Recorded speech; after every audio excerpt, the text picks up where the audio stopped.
selamat datang di video pembelajaran mata kuliah Psikologi Kognitif. Perkenalkan, kami dari kelompok 3 yang beranggotakan 7 orang. Topik pembelajaran hari ini adalah berpikir, persepsi, dan perhatian. Kita masuk dalam materi pertama, yaitu berpikir. Berpikir suatu kegiatan mental yang melibatkan otak. Kegiatan berpikir ini melibatkan seluruh pribadi manusia dan juga melibatkan perasaan dan kehendak manusia. Dalam berpikir termuat kegiatan meragukan, memastikan, merancang, menghitung, mengukur, dan masih banyak lagi. Dalam berpikir terdapat juga penalaran. Penalaran sebagai suatu proses mental yang bergerak dari apa yang kita ketahui kepada apa yang tidak kita ketahui. Proses berpikir kita bergerak dari pengetahuan yang sudah kita miliki menuju pengetahuan baru yang terkait dengannya. Selanjutnya, macam-macam berpikir.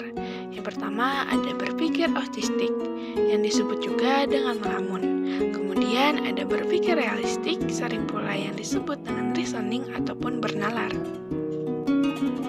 Model-model penalaran atau berpikir. Yang pertama, penalaran induktif. Proses ini bergerak dari hal-hal yang spesifik kepada hal-hal yang umum atau universal. Yang kedua, penalaran deduktif. Proses penalaran ini bergerak dari hal-hal yang umum atau universal kepada hal-hal yang partikular atau spesifik. Kemudian yang ketiga, penalaran evaluatif, yaitu berpikir secara kritis. Selanjutnya, contoh-contoh pengaplikasian berpikir. Dalam berpikir deduktif, orang bertolak belakang dari suatu teori, prinsip, atau kesimpulan yang dianggapnya benar dan sudah bersifat umum. Berpikir induktif adalah sebuah proses menarik suatu kesimpulan umum dari berbagai kejadian atau data yang ada di sekitarnya.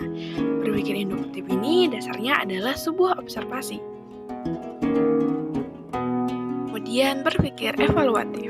Berpikir evaluatif ialah kritis, yang mana menilai baik buruknya sesuatu ataupun menilai tepatnya atau tidaknya suatu gagasan. Baiklah, kita masuk ke materi selanjutnya, yaitu persepsi.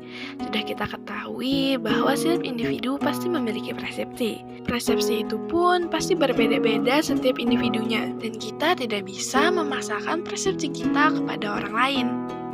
Persepsi adalah sebuah proses yang didahului oleh proses penginderaan, yaitu merupakan proses diterimanya stimulus oleh individu melalui alat indera atau juga disebut proses sensoris. Walgito mengungkapkan proses terjadinya persepsi, yaitu pandangan seseorang melalui alat indera terhadap suatu objek yang menimbulkan stimulus. Dari stimulus yang diserap akan memunculkan sebuah penilaian yang disebut persepsi terhadap suatu objek tersebut. Persepsi tersebut berdasarkan rangsangan dari otak yang diterima sehingga akan memberikan sebuah penilaian terhadap suatu objek. Selanjutnya, contoh-contoh pengaplikasian persepsi. Persepsi seseorang bisa sangat berpengaruh pada perilaku dan sikap seseorang. Persepsi bisa membuat orang menjadi lebih baik atau bahkan merasa kecewa karena persepsi yang ditanamkan. Misalkan, pada Fulan yang telah melakukan presentasi kuliah di kelasnya, kemudian mendapatkan kritik dari temannya tadi.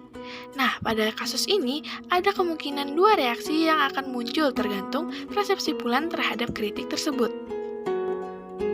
Yang pertama, jika Fulan menganggap kritik tersebut sebagai hinaan atau celaan, maka si Fulan akan merasa kecewa dan menjadi tidak senang kepada orang yang memberikannya kritik. Yang kedua, jika Fulan bisa mempersepsikan kritik tersebut sebagai niat baik dari temannya, maka Fulan akan senang dan berterima kasih kepada temannya tersebut. Nah, kita sudah memasuki materi terakhir, yaitu perhatian. Seorang pengajar harus dapat menarik perhatian siswanya dalam kegiatan belajar mengajar, sebab dengan perhatian yang dimiliki siswa akan timbul keinginan yang tertuju pada suatu hal tertentu.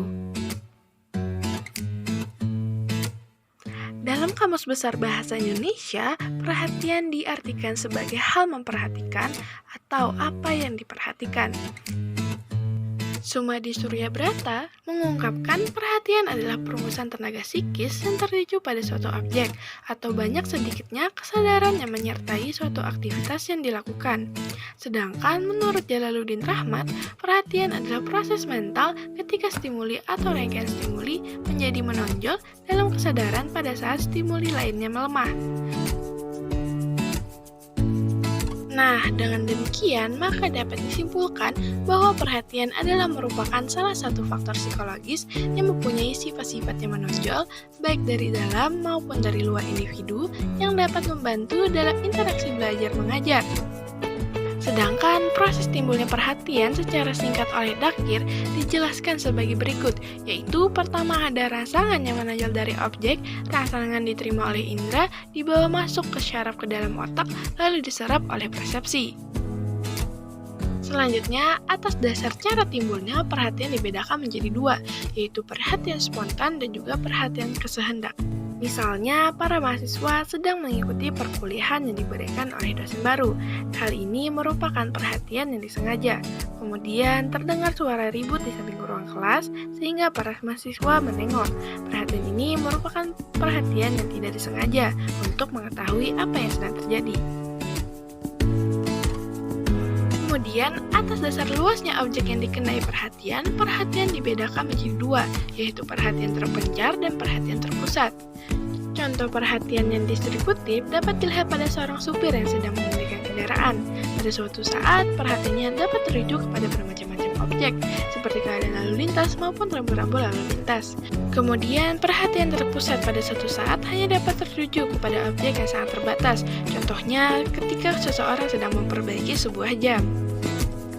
Nah, itu tadi pemaparan materi pada pembelajaran dalam video ini. Kami berharap apa yang kami sampaikan hari ini bisa bermanfaat. Terima kasih telah menyaksikan.